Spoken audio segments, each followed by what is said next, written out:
ఏర్పాటు చేసుకున్న ఈ కమ్యూనిటీ హాల్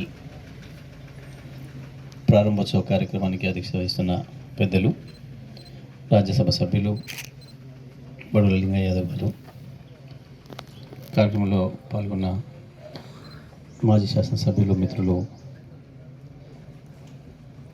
మల్లయ్య యాదవ్ గారు,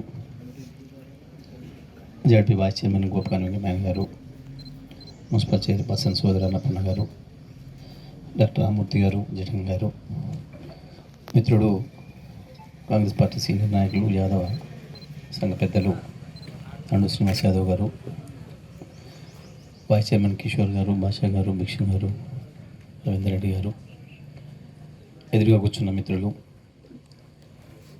సోదరులందరికీ నా నమస్కారాలు. ముందుగా కమ్యూనిటీ హాల్ ప్రారంభ సందర్భంగా అందరికీ శుభాకాంక్షలు. బడుగుల గారు మొత్తానికి వచ్చిన అవకాశాన్ని సద్వినియోగం చేసిండు. నేను 10 ఏళ్లలో చాలా అభివృద్ధి కార్యక్రమాలు చేసిన, 100,000 కొబ్బరికాయలు కూడా కొట్టొచ్చినాం. కానీ ఇట్లా మన పేరు మీద ఒకటి బ్రహ్మాండం మీద నిలబెట్టుకునే ఆలోచన నాకు కూడా ఇప్పుడు రాలేదు, నేను ఇది చేసుకోలేకపోయినా. సో ఎందుకంటే మరి ప్రతి సంవత్సరం 2 సంవత్సరాలకు ఒకసారి లక్షల మంది వచ్చే జాతర, ఇప్పుడు ప్రతిరోజు కూడా వస్తున్నారు. సరే, ఎవరెవరికి రాజకీయాలలో ఏం అవకాశాలు వచ్చినాయి అనేది లెక్క కాదు, చాలామందికి వస్తుంటాయి పోతుంటాయి. కానీ వాళ్ళకి అవకాశం వచ్చినప్పుడు ఎంతో కొంతకాలం దీర్ఘకాలం ప్రజల్లో నిలబడే పద్ధతుల్లో, గుర్తుండిపోయే పద్ధతుల్లో పనులు చేయడం అనేది గొప్ప విషయం. ఇప్పుడు మనం చూస్తూ ఉన్నాం, వచ్చిన దాంట్లో ఏం జరుగుతుంది, వాళ్ళు కూడా చేస్తున్నారు. బాగా గుర్తుపెట్టుకునే పని, తెల్లందాక నిద్రపో కూడా గుర్తుపెట్టుకునే పని కూడా చేస్తున్నారు. కానీ పనిలో ఏ పని చేస్తున్నారు కదా, అట్లా తేడా ఉంటుంది. సో అట్లా మంచి ఆలోచన ఉన్న వాళ్ళు, ప్రజల కొరకు నిబద్ధతను పనిచేసే వాళ్ళు, వాళ్ళు కాలాల పాటు ప్రజల్లో ఉండాలనుకున్న వాళ్ళు, ప్రజల నోళ్ళలో నాలనుకున్న వాళ్ళు ఇట్లాంటి మంచి కార్యక్రమాలు చేస్తారు. మరి ఎంపీ గారు కూడా మరి అట్లాగా అసలు తనకు వీలైనంత మేరకు, శక్తి మేరకు పనిచేస్తూ తనకు అవకాశం వచ్చింది. తప్పకుండా యాదవ సామాజిక వర్గం అన్న పద్ధతిలోనే వచ్చింది కాబట్టి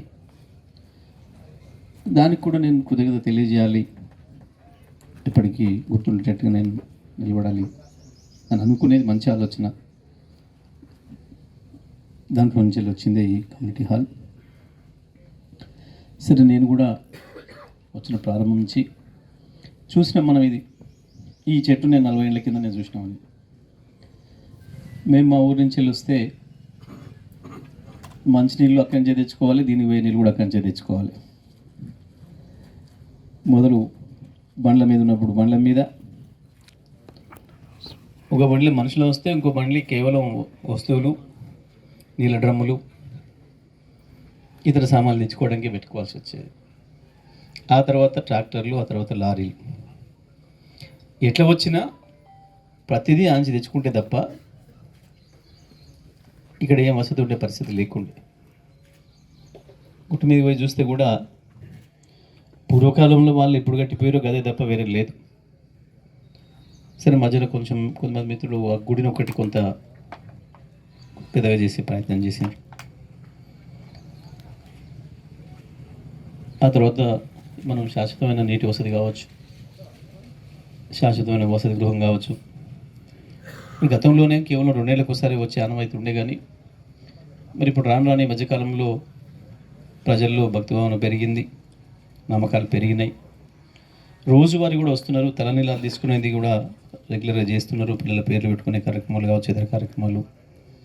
అవసరాలు ఉన్నాయి అని చెప్తే ప్రజల అవసరాలను దృష్టిలో పెట్టుకొని మనం పూజారి పర్మనెంట్గా అక్కడ ఉండడానికి కావాల్సిన పూజారుల గదులు కావచ్చు, వచ్చిన వాళ్ళు కూడా ఏదైనా వర్షం ఉండొచ్చు, ఎండ ఉండొచ్చు, వచ్చిన వాళ్ళు ఉండడానికి కావాల్సిన వసతి కూడా చేయడం.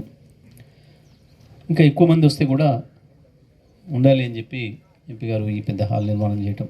ఆ తర్వాత మనం అక్కడ ఇంకొక హాల్ నిర్మాణం చేసుకున్నాం. అన్నీ ఒకటిగా అభివృద్ధి చేసుకుంటూ వచ్చినాం. సరే, మనకు ఆ అదృష్టం, అవకాశం వచ్చింది, చేసినాం. ఇంకా రేపు కూడా తప్పకుండా మిత్రులు చెప్పినట్టు పార్టీగా ఉండడం అనేది పార్టీనే అధికారం. ప్రభుత్వంలోకి వస్తేనేమో నిధులు తీసుకొచ్చి అభివృద్ధి చేస్తుంది. అధికారంలో రాకపోతే ప్రభుత్వం మన చేతుల్లో లేనప్పుడు ప్రతిపక్షంగా ప్రజలకు కావాల్సిన పనులు, ప్రజల కొరకు కొట్లాడే పనులు, హామీలు ఇచ్చి ప్రభుత్వం వచ్చిన వాళ్ళని నిలదీసి అభివృద్ధికి సంబంధించి మనం ప్రారంభం చేసినవి కొనసాగాలని కోరుకుంటున్నాం. కొనసాగేటట్టు కొట్లాడే ప్రయత్నం చేద్దాం. అయినా దురదృష్టం కొన్ని చోట్లనేమో అధికారంలో ఉన్న ప్రతిపక్షంలో ఉన్న అభివృద్ధిని కోరుకునే వాళ్ళు ఉంటారు. కొంతమంది ఎండ్లో ఉన్న బాలాభివృద్ధిని మాత్రమే కోరుకునే వాళ్ళు ఉంటారు. సూర్యాపేటలో కొంచెం అది ఎక్కువ ఉంది. మన దురదృష్టం బాలాభివృద్ధి తప్ప ఎక్కువ అభివృద్ధి లేని వాళ్ళు ఉన్నారు. పైగా అభివృద్ధి నిరోధకులు ఎక్కువ ఉన్నారు. గతంలో తెలుసు మనకు ఏముందో, సిడిపి నిధులు కూడా వాడిన పరిస్థితి. సో అయినప్పటికీ కూడా మనం తప్పకుండా మన వంతు పాత్రగా, మనం బాధ్యతగా మనం కొట్లాడైనా మనం ప్రారంభించిన అభివృద్ధి కార్యక్రమాలను కొనసాగేటట్లుగా చేద్దాం. మరి ఇవాళ ఎంపీ గారు కూడా మరి 2వ తారీఖు నాడు అయిపోతుంది. మరి నోటిఫికేషన్ వస్తే మరి మనం మళ్ళీ చేయలేము కాబట్టి కొంత పని ఉన్నది, మిగిలి ఉన్నది, అయినప్పటికీ కూడా కొనసాగుతుంది. కాబట్టి ఈలోపే ఒకసారి కార్యక్రమం చేసుకొని మన వాళ్ళందరికీ కూడా దాన్ని గుర్తు చేసే విధంగా కార్యక్రమాన్ని కొనసాగడానికి కావాల్సిన పద్ధతుల్లో అందరికీ కూడా చైతన్యాన్ని ఇచ్చే విధంగా ఉండాలని చెప్పి ఈ కార్యక్రమాన్ని ఈరోజు పెడదామని వారు కోరిండు. తప్పకుండా ఇంకా ఇటువంటి అభివృద్ధి కార్యక్రమాలను కొనసాగిస్తూ ముందుకు పోదామని, అందరం కూడా అభివృద్ధి జరిగితే సహకరిద్దాం. తప్పకుండా ప్రభుత్వం చేస్తే ఏ ప్రభుత్వమైనా అభివృద్ధి చేసినప్పుడు సహకరించాలి. చేయకుండా ఉంటే దాని కొరకు కొట్లాడాలి.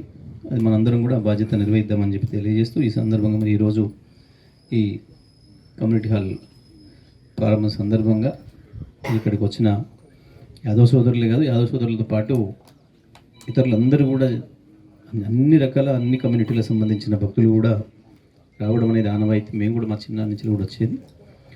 తప్పకుండా భక్తులందరికీ కూడా శుభాకాంక్షలు తెలియజేస్తూ మరి ఇంత మంచి కార్యక్రమం తీసుకున్న లింగ యాదవ్ గారికి అభినందనలు తెలియజేస్తూ సెలవు.